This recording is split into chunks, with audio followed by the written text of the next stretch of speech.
Hey there, and welcome to the Wholistic Badass Podcast. This is a podcast covering all things holistic. That means addressing topics covering and encompassing all of the things pertaining to the whole you, body, mind, and spirit. Let me, Lori, be your host and guide as we journey through a variety of topics from which you may draw from in order to form your own self-care regimens in a well-rounded way, which makes you a holistic badass. So sit back, buckle up, put your feet up if you're at home, be prepared to have your ears on if you're driving, and let's listen to what's up today.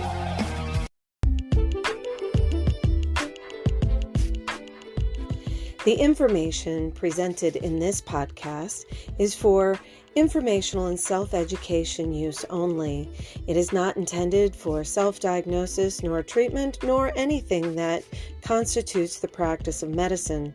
Please consult with a qualified physician concerning the prudence of and before undertaking any major changes in diet, any treatments for disease, any use of drugs or prescription items, or the cessation thereof. Hey there, holistic badasses. How are each and every one of you? I am here to bring you a long overdue episode of Holistic Badass. Thank you for sticking with me. We've had quite the wild ride here at the Herb Check. I underwent tendonitis or surgery for a damaged tendon in my foot, which turned into a lot of joint repair. No reconstruction of the bone, thank goodness. But you know, soft tissue issues take a long time to recover, and I'm still not fully there, but man, I am so much better than I was.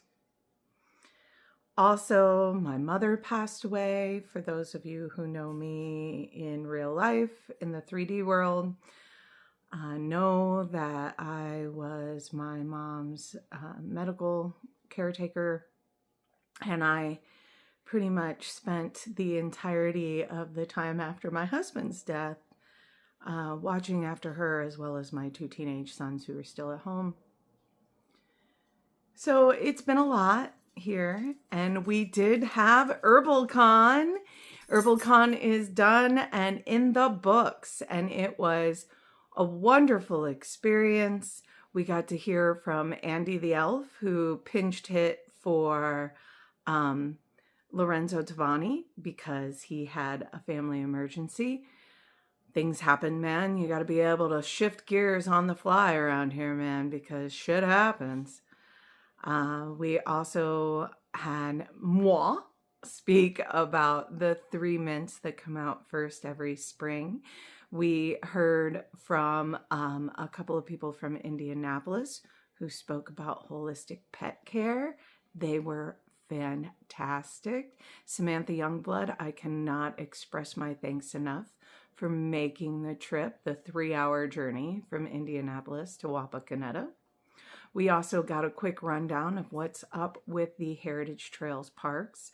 For those of you outside of my general area, those are the parks that are available in Auglaize County. We had quite the good time. Every single vendor, I thank you. I appreciate you. So without further ado, let's bring you this episode. I recently made a trip to Forage Gardens out in Spencerville, Ohio, and I want you to hear from the owner and the forage gardener extraordinaire who runs Forage Gardens, and just get a look of how holistic it can be to support native plants in a habitat where they'll actually thrive. All right, here it is, guys.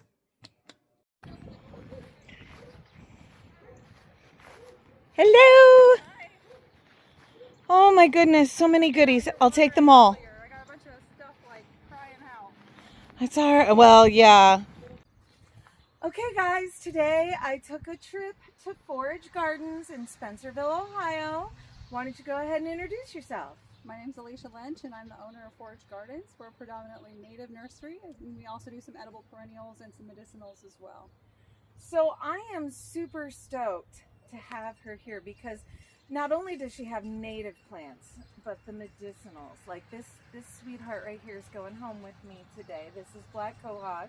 Why don't you tell us what you've got on the table first of all? These are just a couple of ones that are looking pretty right now because it's still early in our season. We don't grow in greenhouses, everything's outside, so we're on Mother Nature's clock.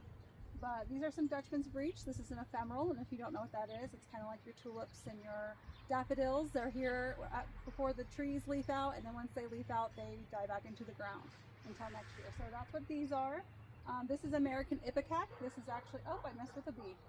This is also a medicinal. It's also a native wildflower, so it's really important for our little neck of the woods. This is Jacob's Ladder. It likes really moist, dark, deep shade, and it has these beautiful purple flowers. And as you already mentioned, Black Cohosh. This is a medicinal, but it's also a native.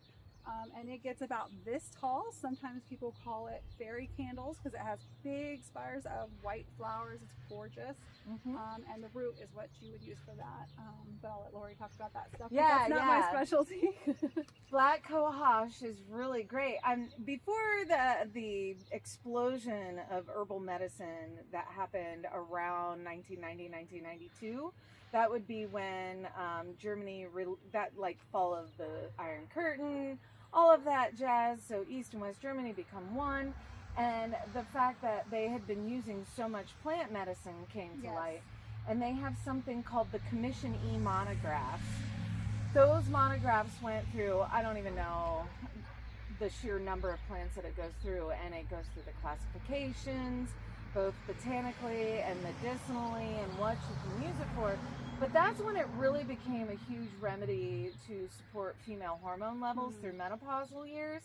But the Native Americans used it as a snakebite remedy. Oh, nice. That and echinacea. Echinacea, Commission E said it's a big immune stimulator.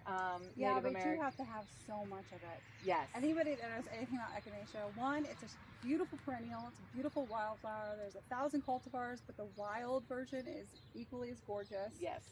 Easy to grow, but short-lived. So reseed your echinacea, and if you're going to use it medicinally, just know for the immunity benefits, you would have to take so much all day long for it to have repeatedly. That impact. Repeatedly. Yes. And for days in a time. Yeah. So. But as a snake bite remedy, I don't know. It might work. I don't know. But that's just one of those things. Like before those commission monographs were let out to the public, like us dumb heads here in the U.S. I'm trying to keep it censored. Keep it clean, Lori. We really didn't use it a lot for that, but it is quite useful for that because it does supply some phytoestrogens. But how did you get started with native plants? Well, I didn't pick this hobby. It picked me. It's usually how it works. Well, I was actually born in California, and when I was living in California, I was one of 2 daughters to a single mom who had no money, and what is free is all around us, right? So we went to the Redwoods, we went to Joshua National Park, we went to the beach, we went to the mountains, we swam in very cold creeks and fished for rainbow trout and did all the wild feral child activities.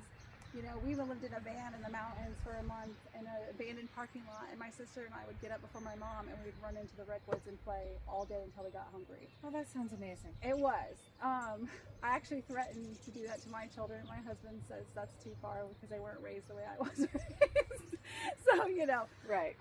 Then I came to Ohio after the Rodney King riots, and I experienced more deciduous woods, cliffs in Hocking Hills, things like that. And you know, it doesn't matter where you go, I can't help but fall in love with everything around me, whether it's a simple violet or a big giant redwood and the smell of the redwoods. But anyways, I don't want to get too far in that because I'll probably start crying because I miss them so much.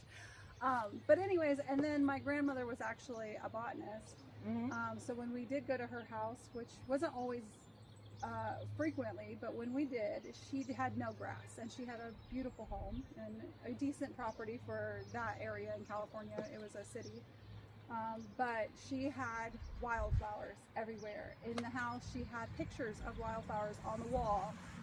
She talked about wildflowers. Yeah. And tucked in and out of all the wildflowers were kumquats, eggplant, grapevine, a pomegranate tree. Permaculture food she forest. did. Before that people was were even a talking term. about it. Yeah. She just was naturally doing it out of interest. Yeah. That was just, she had a great growing zone. I mean, she was in California. It's nothing like Ohio. Right, Her rosemary was like the size of us. I mean, they are huge bushes out there. When I came here, it was really hard to kind of settle on the fact that we would never have rosemary like that. But... brutal winters. We'll have like 3 or 4 brutal winters in a row, and then we'll have 5 where it's like, did that even happen? Yeah, so I just grew up surrounded by that all the time. I surrounded by people that loved that, immersed in it, camping in it, playing in it. It truly was, as an apartment dweller, my backyard. Right. Which is weird to say, but it was. Like every time we hit the car, we were headed to a new place. Right. But anyway, when I came here, it was completely different because we live in a very agricultural state. Right.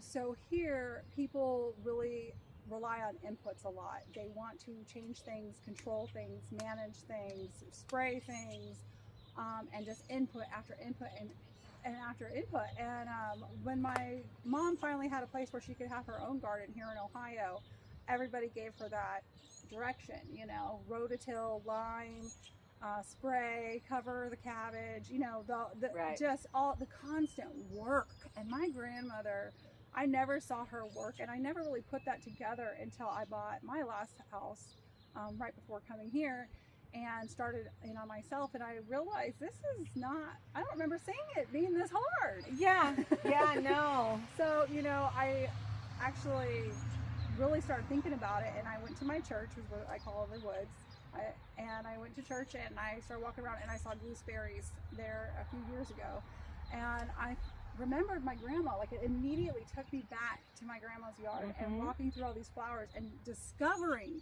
edibles throughout. And my grandma also had a rescue tortoise, a desert tortoise, in her backyard. So we used to pick her wildflowers and feed the tortoise too. Like, there were just so many things that she made me fall in love with, and obviously running around in the wild didn't hurt. Well, yeah, and then coming here to Ohio, where all of the swamp has been drained. There's some beautiful places in Ohio, including the wetlands. Yeah. But for some reason, I ended up living in the flattest part of the state, and I don't know why. Maybe that was God's plan. I'm not sure. They're for the challenge. For the challenge. But anyways, so when we moved here, I had a chance to completely start over, and do things differently. And I didn't want to do a bunch of inputs every year, and I didn't want to rototill. And this is a big, we have an acre now. My last property was like your typical, very small little lot, but we have an acre here, and I just looked around and immediately was overwhelmed the first time I saw it. And then I went back to church, and I remembered that it's really, the chaos is great. The wild look is amazing. But is it really chaos? Like, it's all there by design. It's just not people design. But when you first walk in it and you're not identifying all those little things and what each little thing does, you just kind of look at it as a whole, and it just looks like a whole bunch of stuff, right? And I was like, this looks like what I want. Right. Right. Like, you want something that looks like you're at home in nature. Like, I can appreciate a finely manicured I want it to be difficult for people to find me one day. Like, when I'm 80, I want you to have to come find me. No, but I do. So I planted a lot of trees. I've planted 30 trees, I think, so far. And this year we're doing a lot of bushes, and we're just I'm doing it in levels gracefully, and I'm trying not to go 100% full on. But when I moved here, I started another office job. I actually have a business degree, and I hated it. And like I've hate every office job. And I just looked at my husband one day and I said, I'm going to start a nursery. Yeah, why not? You know what? I'm going to grow natives and things that are easy to grow, that want to be here, that are going to help with the ecosystem, build habitat, bring wildlife to the yard. Like, I want to live the things that want to be here. Everything that's already here. Right. Yeah, I don't want to live as a human on grass. I want to share with the people and the animals that are already here. So right. that is where it happened, and that was 2.5 years ago. Mm-hmm. And now, as you can see, my little plant. Oh yeah, no, this is fantastic. I'll throw it in there. I'll throw it in there. When you got started, what was your biggest hurdle? Just understanding the way the water moves on my property. I really hadn't dealt with mice, flooding. The back of the property, which you can't see from here, it's behind a giant, not this willow, but another willow. I have my pollinator beds. Mm-hmm. And they get flooded pretty regularly. In fact, they were just under about that much water, and we had a snapping turtle come up from the creek and hang out in it. It was pretty fun. That'd be cool. Yeah, actually I didn't mind. I thought it was kind of cool. We have ducks and crawfish and oh wow, or crawdads or whatever you want to call it. We have a heron that sits there and fishes. Oh cool. And yeah, so I have a lot of little things going back there because of the way the water moves. But of course, I want to take that into consideration with plants, because just because they're native doesn't mean they're all going to want to sit with wet feet. And, right. That means roots sitting in water for more than 3 days. But anyways. More than 3 days. Yeah. Most of our natives can handle wet feet for up to 3 days. Anything after that is going to be really difficult, and that's going to tell you which plants can handle that or not.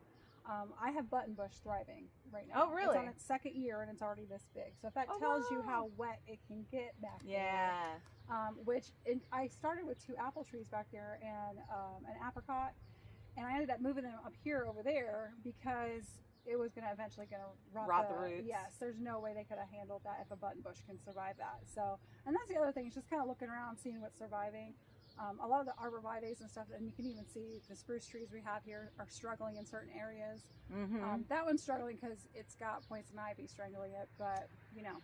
But on the corner there, it's a lot higher, and I actually put some juniper and some like old-field juniper and some spruce on the corner. So that'll be a nice little nook. And somebody who actually knows what juniper is. Yeah. I have a lot, because I was looking for juniper. Like, hey, anybody want to get rid of a juniper bush? And that one is actually going to be a ground cover. That's going to, it's going to go really wide. But yeah, and it actually will give you juniper berries. So yes, that's nice. What I was looking for. I wanted to give it a try, making some gin. Yeah. Hopefully, because it's not a true, you've heard of cedar apple rust, I'm sure. You know that is okay. So I have my apple trees over there. They're 100 feet from the juniper, but that's really not even enough if it was a true cedar. But that particular juniper is not a true cedar, so I don't have to worry about that. So in case anybody sees that and questions it and is like, "You can't do that." Yes, I can. Well, you know, technically, you can do whatever you want. Technically, I can do whatever I want. I might suffer the consequences. Right, exactly. Well, I know Heather Butler talks about when you decide that you want to do a food forest or you want to do permaculture, she's like, the very first thing you need to do is just spend a year watching where your water pools. Oh, I didn't know she said that. That's excellent advice. Yeah, she's like, before you do anything, just spend one whole season watching where the water pools.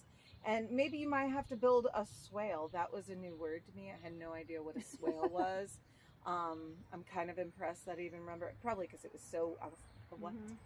Yeah, so, because she had me doing that at my place. And I was like, here's the thing, Heather. It doesn't pool anywhere but in my basement. So, I'm dry. Yeah. I did, however, the 2 tree saplings that I got from you last year, my linden's already leafing out.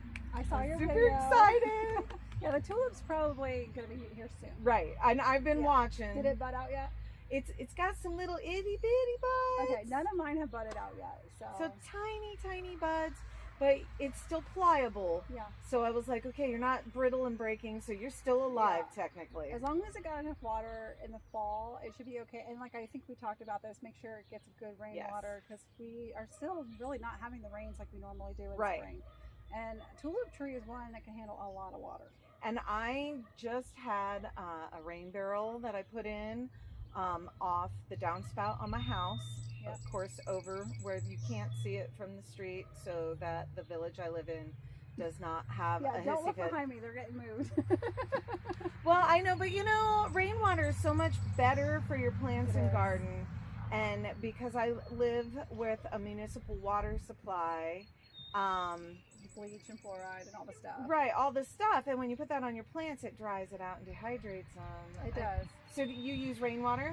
I use rainwater when I can. Mhm. I also have a filter. Okay. So all the plants here get filtered water. Okay. And about summertime, I will actually start microfeeding them right through my water system as well. Awesome. So they are separate water. It's not directly from the city. So I wish I had Perfect. well water, because actually well water can be Right. fantastic. Well, and cistern Yeah. water usually works pretty good too. That's what my husband wants to put in. Now you got to check your zoning laws. There's a lot of actual things I want to think about before I say yes to that project. Yes. Because I'm not sure logistically I have everything where I want it just yet. Right. So we'll talk about it. Yes. My house was built in 1920. It had a cistern, but it had started to cave in. And Okay. then the town that I live in decided that you could not put in any new cisterns. Okay. And because it was in poor condition, they just backfilled it. So, yeah. So That now happens a lot. it's underneath a deck now. I know at one point I thought about downsizing to another house, and I saw one that had an actual intact cistern that was half into the basement. And I looked at the realtor Interesting. and I said, "Is that operational?" He goes, "Oh no." And I said, "Oh yeah, never mind. I don't want it done." Like, if that's operational, I will downsize just to fit in this thing. Yeah. But I said, never mind. Don't want it. I know. I always joke with my husband that if he ever catches me out back digging a well, just ignore it. Right? Well, that's why I got the rain barrel. I have one more that I want to put on my garage downspout because it sits at the back side of the property. And my property is very long, not very wide. So I was like, one up front, one out back. Maybe somehow we hit everything. Hopefully. So when you go looking at plants, your selection for the year, what criteria do you use? It kind of depends what my goals are. For one, as you can see, we're pretty wide open. And when we moved here, this will be our 5th year. We didn't even have a driveway or mailbox, let alone trees. So we had, despite the 3 dying trees, we also had half a maple that was also dead in the front that we finally got rid of. But it costs big money to get trees removed. It does. So It especially does. when you have a power line behind it and all that kind of stuff. So yeah, we really focusing on trees. So this year, like I said, we're going to be adding bushes. So criteria-wise, what's going to grow well on the bank of a creek that always has water on it or in it. I call it a creek. It's a drainage ditch. I apologize, but that's what we call it. Call it a creek in this part. we do.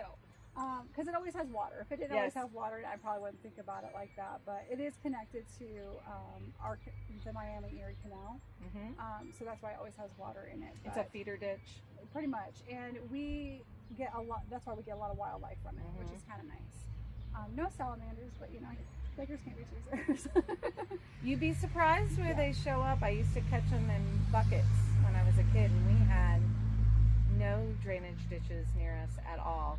But if it was if you wet have enough, rocks or water, right? If it was wet enough, and you would put a bucket at an angle, so you could just get a Oh. little puddle in the side, and then go out super early in the They show morning. up. So I would find them like. Well, I always had to wake up and go milk in the summers at like 5 o'clock in the morning. So right there, that twilight, when the sun's first starting to come up, I'd go check the buckets and you'd find them. that's so fun. Yeah, it is. And I love that. Yeah, but you got to be careful. My mom one time thought that she didn't want it to die, so she filled the bucket with water. Oh, drowned it. Yeah, I was like, it's dead now, We Mom. all have those childhood moments with animals, you know. I tried to raise a tadpole in my room and that ended horribly, so. Yes. But yeah, criteria, I always look at how many hours of sun, water, obviously, if I have clay or if I have more organic, rich kind of, which this is all pretty much clay, and some of it is topsoil from when they graded it, when this house was put here before we were here. So there's just things like that, because topsoil is going to be alkaline. A lot of our natives really like the acidic soil, except for the couple we talked about earlier. things like passionfly, the prickly pear. You know, there's a couple that really just don't mind it, but black cohosh is never going to survive in alkaline soil. You really need a little acidity. And you need moisture with this one too, so keep that in mind. But yeah, as far as criteria goes, it just depends on the spot. If I want a bush here, I'm gonna look for a bush that fits that site, not necessarily I want this bush, where am I gonna put it? So, and that comes with time. I mean, everybody wants what they want, and they're gonna try to cram it in somewhere, and that's fine as long as you're willing to, you know, experiment, as I call it. And with experiments, sometimes they fail. So just keep that in mind, learn it, put something else there, find a different spot for that thing that you really were hoping for. So when you are working with plants that normally natively grow here anyway, or are supposed to grow here, I should add that a lot of times you're going to go by houses in semi-wooded areas and you're not going to see these things growing because they've been totally eradicated because they're weeds. Yep. You know, if they aren't what they want them to be. I think about that all the time because when this place has everything that I want, if it ever does, because, you know, time and money and resources, is someone going to buy this house in 20 years and 40 years, whatever it may be, and just mow it all over? Yeah. Like a huge collection of native plants. But I don't know, but you know, there's actually a lot of rescuers. That's a new thing that's happening. And so there's construction workers, there's landscapers, rehabbers, and when they hear about a new house going in or a property that's going to be completely re-landscaped, they will actually travel up to a few hours to go rescue any native plants that might be on site before the building starts. Oh, cool. So yeah, and I can't give you like a straight resource. There's just guys I know kind of thing. I kind of feel like if you would search it on Facebook, you could probably find a group or something. Yeah, and a lot of them don't always advertise as being that. Because it's just people that do it as a hobby, right? More so than a business. There are a couple businesses, and there's a couple of the native nurseries that do some of that too. There's actually one of most of the native nurseries in Ohio, including myself, are part of a native nursery guild where we get together and meet. Oh, good. And one of the nurseries, the owner does do that. He actually will travel and go get that stuff and bring it back. And I don't know if he considers himself an actual nursery. It's, you know, because that's his love, it's his passion. I'm trying to remember the guy's name. And he name. actually will share with us sometimes. So, hey, does anybody need, you know, 200 or whatever? Right. Whatever. He's probably skunk like, cabbage, I think was that's the a last lot thing. of them. Yeah. He had a bunch of skunk cabbage at one point. So, he was way too far away for me to go get it. But it's just kind of fun that people do that and rescue those plants. There's a guy in Kenton. Dave, yes. I had Dave come to Herbal. Mentor. Yeah. I had Dave come to HerbalCon the first year. Yeah. And just do a talk about trees. And I said, native is what I'm looking for. Bonus points if it's edible and or has a medicinal use. And he's like, well, I don't really know that it's medicinal. He goes, but I can tell you what you can eat. I went, cool, bring it. So yeah, I am all about it. It has to have some sort of use, because in my brain, my dad always used to just say, grass in your lawn just holds the dirt down. Yeah. It does nothing. And I grew up in a family of 6, and we always had a garden.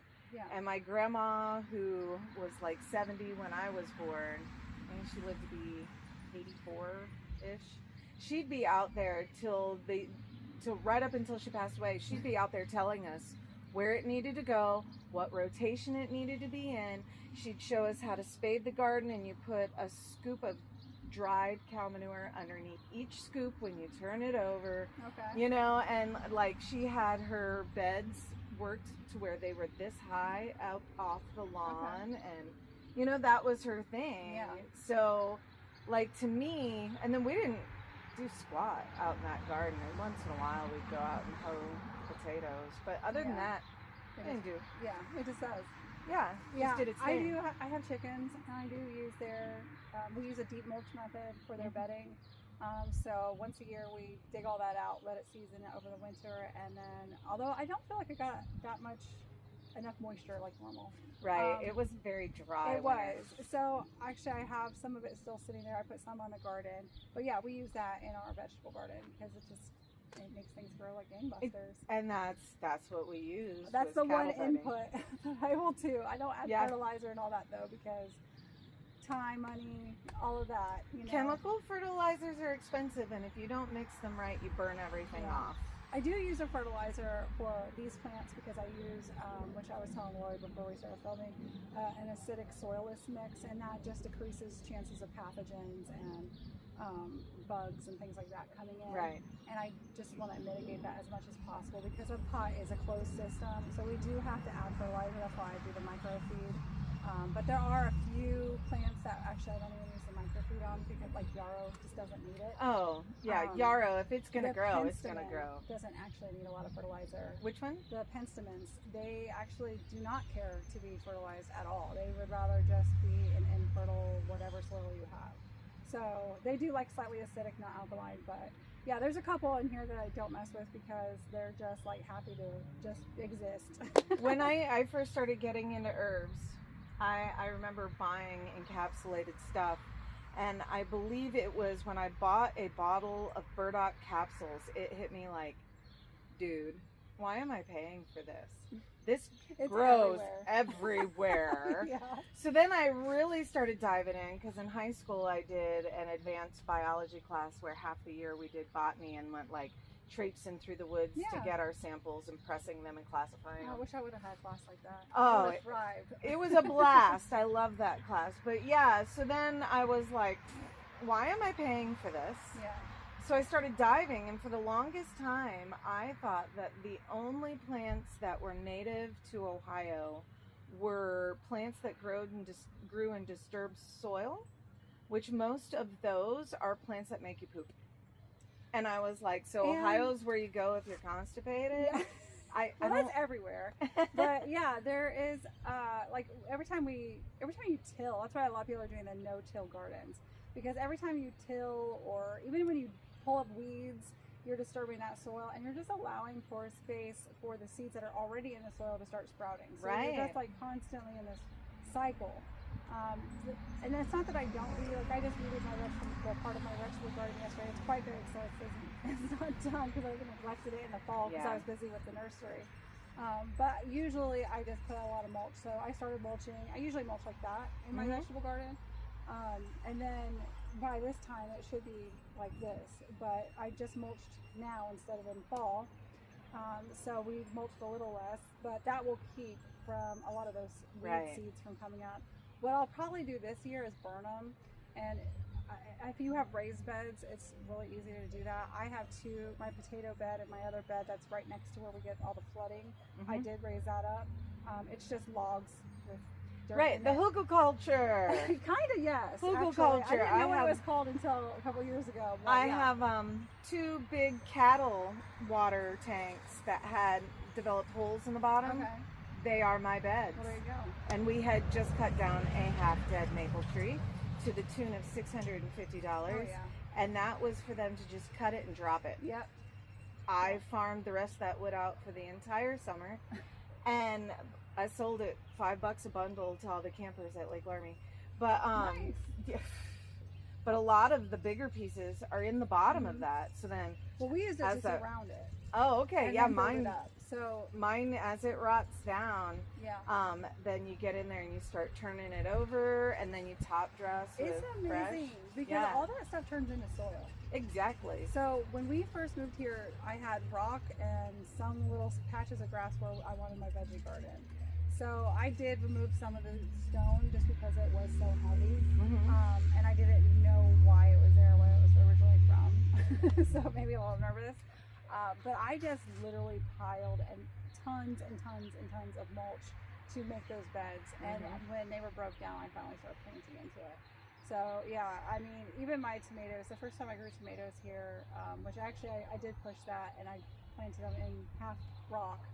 And the roots actually stayed at the surface and got huge, like 10, 12 feet wide, and just sprawled across the top, which tomatoes usually grow not in our veggie gardens, but if you were to go find a tomato plant in that family, you would see it sprawling along the ground. Okay. And that's actually how Joseph Lofthouse grows his tomatoes out in Utah. He's the founder of landrace varieties. Are you familiar with that term? Basically, he took a vow of poverty. He's a retired scientist, and he said, hey, I'm not putting a bunch of inputs into this. I'm not putting a bunch of money into this. He lives in a dust bowl. His growing season, I think, is 81 days. Oh, wow. Very short. He gets very cold weather from the mountains, and it's just a very tricky spot.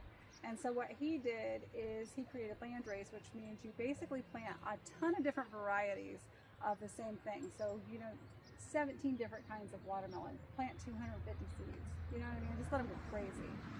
And then if you actually get any watermelon in 81 days, you harvest it, and if any of them taste good, you take those seeds and replant it the next year. And you just keep doing this until you get a variety that grows true to seed and can survive your climate, survive your pests, survive your animals, all of these things. And landrace seeds is what we call heirloom seeds now. So when you create a landrace, usually in 8 to 10 years, it's considered an heirloom at that point. Okay. So if you're curious how that gets created, that's kind Yeah. of I think what impressed me most is just how dedicated and knowledgeable Alicia is about everything she has. And these are actually 2-year roots. You can actually see the tops of roots. They look like carrots. I mean, They do. They're quite substantial. So these will be ready to be used for medicine next year. Yes. And this is from a sustainable, these are not wild harvested. This is from seed grown from a guy up in Wisconsin. Yeah. And he does it on mass production to try to deter people from Getting rid of it. harvesting. Yes.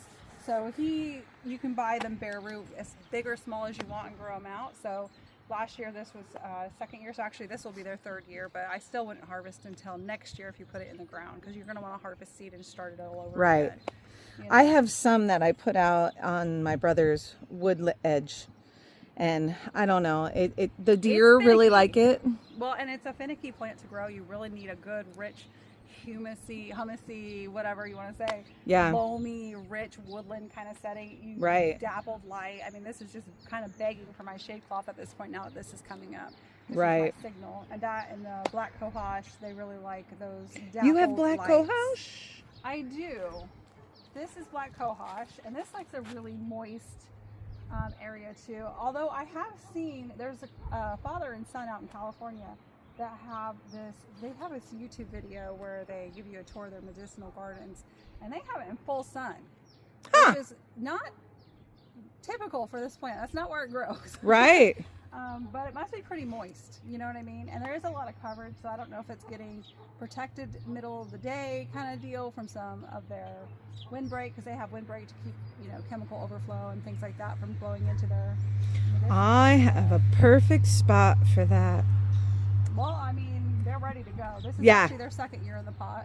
One of those is So, going home with me today. Yeah, they should be very well rooted out. Let's see.